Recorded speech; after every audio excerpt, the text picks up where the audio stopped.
pẹ́ pé ó máa rọ́ọ̀mà rẹ̀ mọ̀ pé ìṣẹ̀dálẹ̀ Yorùbá lẹ̀ ló bá jà. Ó ní tí ọba òun ló sọ wípé Ààrẹ pè é òun dífá. Ó ní ìjọba ìlú yẹn o, ó fi jọba kẹ́mi tó jẹ Ààrẹ o nítorí pé ó mọ ìṣẹ̀dálẹ̀ Ààrẹ ni. Ọ̀pọ̀lọpọ̀ wọn ti sọ lẹ́nu wọ́n ṣàgbéyàwó. Gbogbo strategy tó yẹ ká lò lábẹ́lẹ̀ ìwádìí kan ọba sọ lórí íńtánẹ́ẹ̀tì. Lórí Ààrẹ mo fẹ́ kẹ́ wá sọ̀rọ̀ nígbà tẹ́ bá grill mi fún 4 hours. Ìgbà wo ni tí mò ní jáde síta fọwọ́ ọ̀tá? Ògbó túlé wọ́n kẹ́ má ṣe gbàgede. Òbílẹ̀ jẹ́ rọra ṣe má balẹ̀ yìí jẹ́ o. Èdè tó lára ni wọ́n pe rẹ̀ ní pásọ̀ ló tẹ̀ parí lẹ́rìí. Ó ní pásọ̀ ní òun lóògùn dáadáa, ó ní Ààrẹ ò ní jáde o, olóṣèlú ni o. Ọjọ́ báyìí yẹn kò jáde o. Kò jáde o. Ó parí báyìí tó pe rẹ̀ ní pásọ̀ kò jáde o. Nígbà tó wá sí láyìí ló ní sẹ́ẹ̀ mọ̀ pé ìrìn àti kan kọ́ ìdìbò tájẹ̀ ìjọba jáde àwọn tó fẹ́ mú ẹ̀rọ rẹ̀. Lẹ́yìn tó ti pẹ́ láyìí yẹn wọ́n àtàkì àwọn ọ̀tẹ́ pé àwọn tá a lè pè ní gallant soldier làwọn tó débẹ̀ yẹn. Tó bẹ́ẹ̀ ẹ̀yin kábíyèsí wa látòrí Àrólé Oòduà Ọọ̀ni of Ifẹ̀. Mo bẹ̀ yín lórí ọ̀rọ̀ gbogbo nǹkan tí Sunday Igboho wá ṣe. Mo bẹ̀ kábíyèsí Aláké. Wọ́n lé ẹrú ní sinmi. Ẹ̀kọ́ kìí sí ènìyàn. Aláké Ọ̀fẹ̀gbá. Ó lè fẹ́ gbogbo ẹ̀yìn ọ̀jọ̀gbọ́n. Tí ọmọ ẹni bá ṣẹ ni ẹ̀yàn máa ń dáríjì ni. Ẹ jẹ́ ká fọwọ́sowọ́pọ̀. A sọ pé ká dá ogun lẹ̀. A sọ pé mẹ́tọ̀dù Sunday Igboho lò ìlàfẹ́ lò. Kí a jọ fọwọ́sowọ́pọ̀. Ká lo a modern method. Tẹ́yọ̀ fi ń la ilé ìta rẹ̀. A ní ká kí ìsìn method yẹn. Torí mo mọ̀ pé most of this method is wrong. Èmi náà sọ fún most of this method is wrong. But Ọlọ́run ti lò ó. Ọlọ́run ti lò ó lórí agitation Yorùbá nation. Ó ti play his own role. Ó lè máa play role sí. Àgùdọ̀ jẹ́ kó pa, àgùdọ̀ jẹ́ kó fìyà jẹ. Torí tó bá fọ ọba lọ ṣe nǹkan fún ẹ̀yin ọba náà tẹ́ bá dé Àbújá kò tẹ́ tó bá respect yìí o.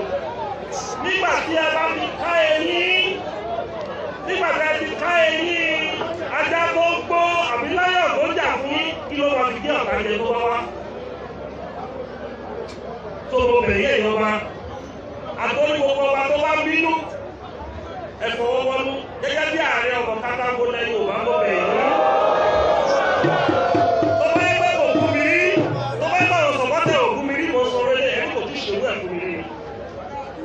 Ṣùgbọ́n olórí tí ò bá ní ìdáríjì ọ̀tá Ọlọ́run ni. Mo bẹ̀ yín o, mo lè bẹ̀ yín gómìnà tó bá ti ṣe. Àwọn gómìnà yẹn tẹ̀ fáì nínú kọmíníkè wọn. Wọ́n pa lówe ọ̀dọ́ wọn ọ̀dárúkọ. Wọ́n ní kí agbófinró tó mú ẹnì kankan ní state àwọn ó gbọ́dọ̀ jẹ́ káwọn gbọ́ as a chief security officer. Kí ni bí tìtọ́ fi sọ yẹn pé wọ́n wo level of damage táwọn security officer tó wá sí Sunday Igboho non commit. Wọ́n pa èèyàn mẹ́jọ. Wọ́n kó aṣọ ẹni kí ló ń tẹ́ ní pàṣẹ òògùn. Ṣé aṣọ òògùn tí wá jẹ́ evidence ni? Aṣọ òògùn gbérí tó wọ̀ yìí part of our culture. Àbẹ́bí tí mo sọ ìta bá sáàsì ní ẹ̀yìn gbòògùn bẹ́ẹ̀ ni.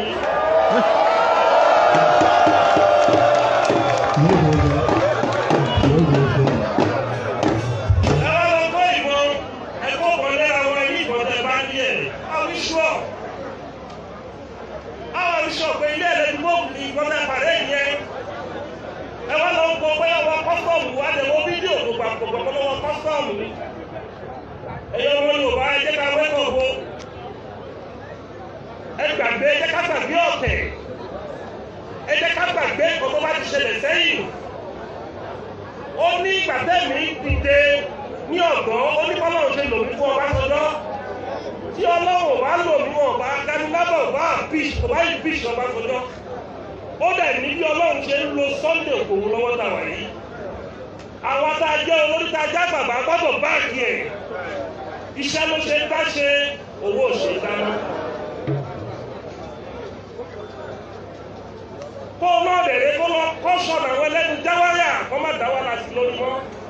fẹ́ sọ kankan ìjọba táwọn OPC láti fi lọ́rùn máa sọ fún yín. Nígbà tẹ́mi náà kọ́ bẹ̀rẹ̀ tí mi ò tí ì mọ̀ nǹkan tó ń jẹ́ Yorùbá. Wọ́n ní bí mo ṣe ń wá dà sí ojú ẹ̀ lọ. Bí mo ṣe ń wá dà sí ojú ẹ̀ lọ.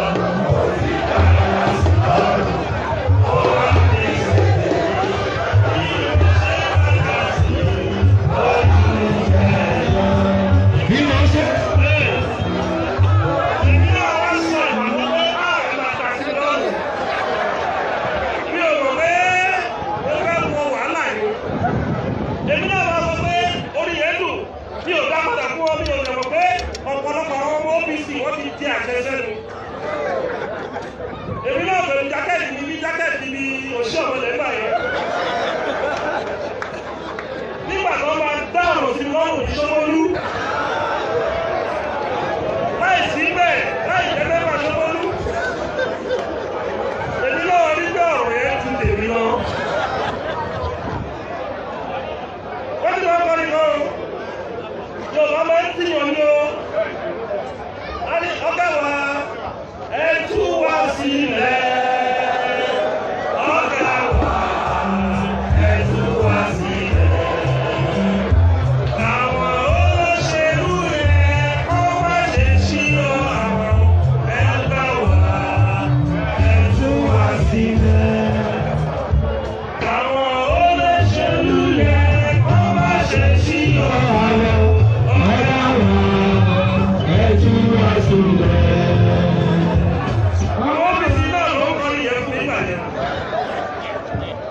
Èmi náà dẹ àbílẹ̀ kò sí wàhálà àbílẹ̀ aṣọ wa nígbà tó ń gbà kọ̀ọ̀kan fún mi mo rò báyé pẹ́lẹ́ wá. Àgbà wa búra.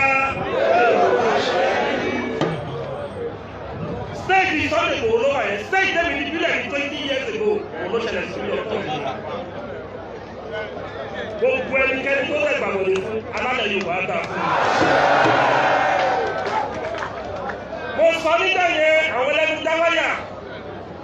Ó ní àwọn tó rí ìjẹ àwọn tó rí ìjẹ yìí ẹ jẹ́ ìjọ olóṣèlú kan lẹ́kọ̀ọ́ wọn.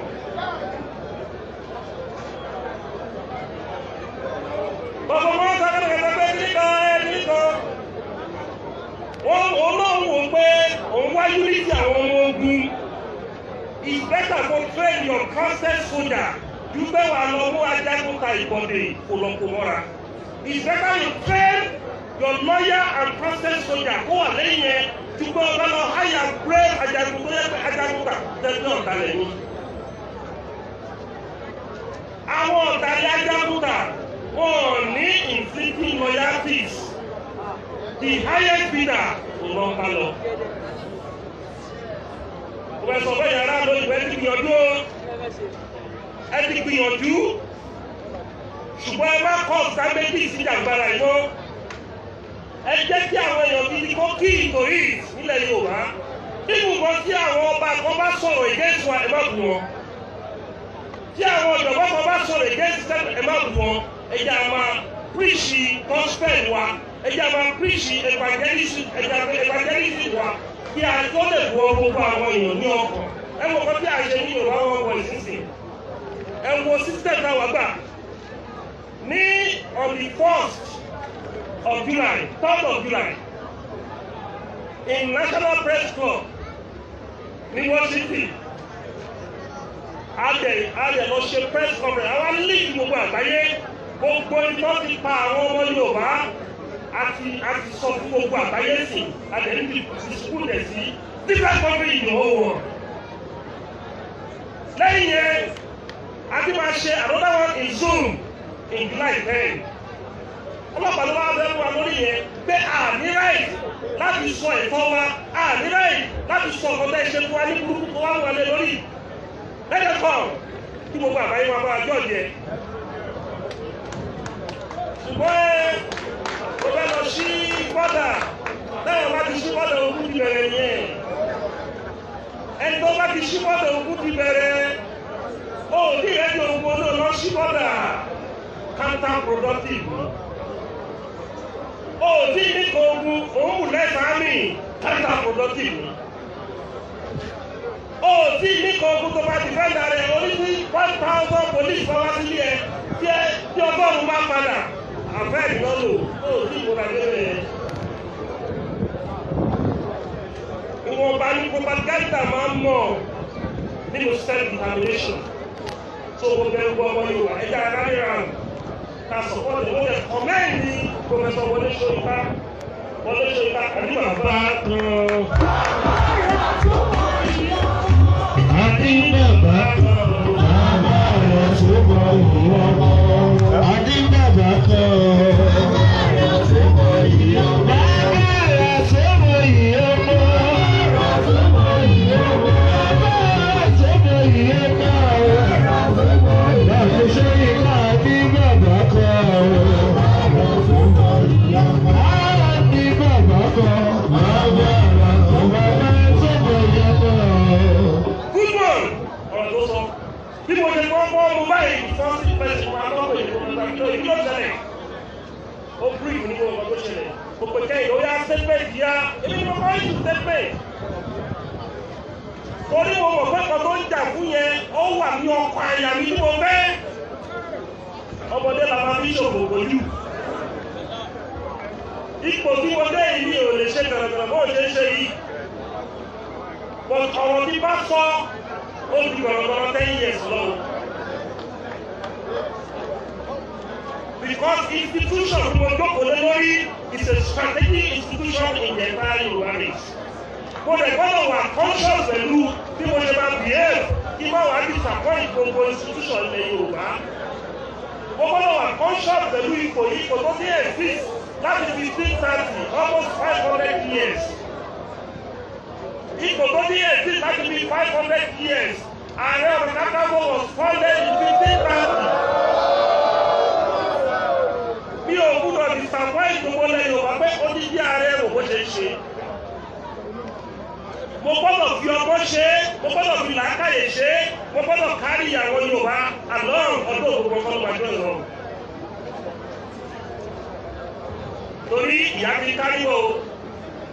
Tí abálẹ̀ ti kárí ó máa ń tó kàn ní o tó mo bẹ gbogbo ilẹ̀ Yorùbá ẹja fìmọ̀ ṣọ̀kan bí àwọn kan ṣe dúró tì mí nígbà ìṣòro ní 2000 and 2001 àwọn àgbà Yorùbá kan wọ́n owó àṣìṣe ní wọ́n dúró tì mí ẹja dúró ní Sunday Igboho torí ọmọdé mo wà ń gbà yẹn èmi náà ti wá dàgbà báyìí nígbà táwọn kan ti ṣe fún mi ní dáadáa nígbà yẹn èmi náà gbọ́dọ̀ ṣe tiẹ̀ torí wọn tó ń ta bàtà sórí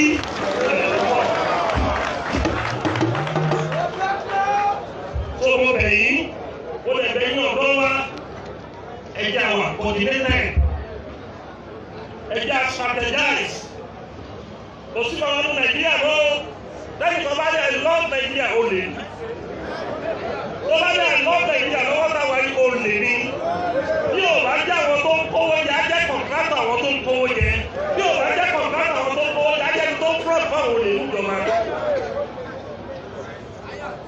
Torí Nigeria is one of the most corrupt countries in the whole world. Nigeria is one of the most unsafe countries in the whole world. Nigeria is one of the countries that practice nepotism in their country.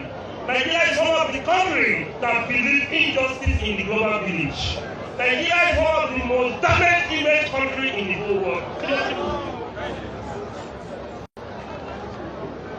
Kí ló ti kù?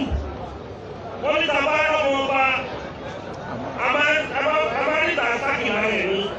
In 70s, in early 80s, tí àwọn òyìnbó bá rí Nigerian citizen, wọ́n máa ń respect yẹn. It is Nigeria, wọ́n respect yẹn. By then, tábà fẹ́ apply ní British Embassy, wọ́n máa ń fún wa ní visa bíi 10 years. Kò dé gbẹjọ́ méjì lọ́dọ́ máa fi fún wa. Even in 70s, visa free ni àbí 60s visa free ni passport wa jẹ́. But now, any country tó bá wọ̀ tó bá ti ní Nàìjíríà ní ẹ̀ máa ní front country, a front citizen lè. The first thing tó bá ṣẹlẹ̀ sí global village, àwọn ìlú tó yí wa ká gbogbo àgbáyé, wọ́n ní is a country of criminal, is a country of fraudulent people. Àwọn ilẹ̀ Yorùbá lẹ̀ rèé, a ní méjì láti kò protect, we have image to protect. Yorùbá máa ń sọ pé orúkọ rere ó sọ̀rọ̀ ìwúrà àtàkàtà. Sọ̀rọ̀ kí gbogbo yín kò lè kí ẹ̀yin members wa. Ẹ má ṣe jàǹdùkú. Ẹ má jẹ́ kó tì í ní tìkùtì. Ẹ jẹ́ àfi ọmọ ṣe, ẹ jẹ́ àfi ìmọ̀ ṣe. Ẹ jẹ́ ká mọ̀ pé Ọlọ́run ń bẹ ènìyàn wà. Tí ẹnìkan bá ní Nàìjíríà ò ní pín Ọlọ́run tí ìrẹ́lẹ̀ láti pín in. Tí aláwọ̀ bá rẹ́yìn láti pín ìlú kò sí ẹ̀dá ara ìkókódà tó lè dá dúró. I can give you a very good example in 1998. Abacha ní defeat our pro-democracy nígbà tí Ọlọ́run kò pé lórí àbòsí ló fi ń defeat àwọn ọ̀dẹ̀ ìjà òkò ẹ̀ gbogbo àlẹ̀ ní ìtura. Sọ̀tẹ́nì kan bá lóun lágbára, òun ọlágbè kan understand. Ọlọ́run bá àgbẹ̀ wá sọ pé òun ọlágbè tí wọn náà understand. Àtàbí tí ìbá ṣe lórí ẹ̀kọ́ wa lọ́wọ́. Àtàbí tí ìbá ṣe wípé agbóhónlé ẹ̀kọ́ wa àwọn Yorùbá wà ní Haúsá pọ̀ gbogbo àwọn Haúsá jẹ́ pọ̀ rẹ́pọ̀ àwọn Haúsá pọ̀ nípa Haúsá lórí ilẹ̀ wọn. Àtàbí tó bá gbà wọn láyọ̀ oúnjẹ nínú Nàìjíríà ló. Ṣùgbọ́n tó bá gbà wọn láyọ̀ oúnjẹ tó bá wọn lẹ́pa ilẹ̀ wa jẹ́ tó ọ̀rẹ́ ká sí ni olú ọ̀run á ṣèdájọ́ Nàìjíríà. Mo kí gbogbo yín ní apá Ọlọ́run ogun òní dà wá nílẹ̀ Yorùbá o, ọdún òní tì wá o, ìmọ̀ká ò ní ṣe lọ́wọ́ lórí o, á ṣe é ṣe fún wa látara ilé ìmọ̀ ìbẹ́ ìlú ṣe máa rí. Ẹ̀dá tó máa ṣe é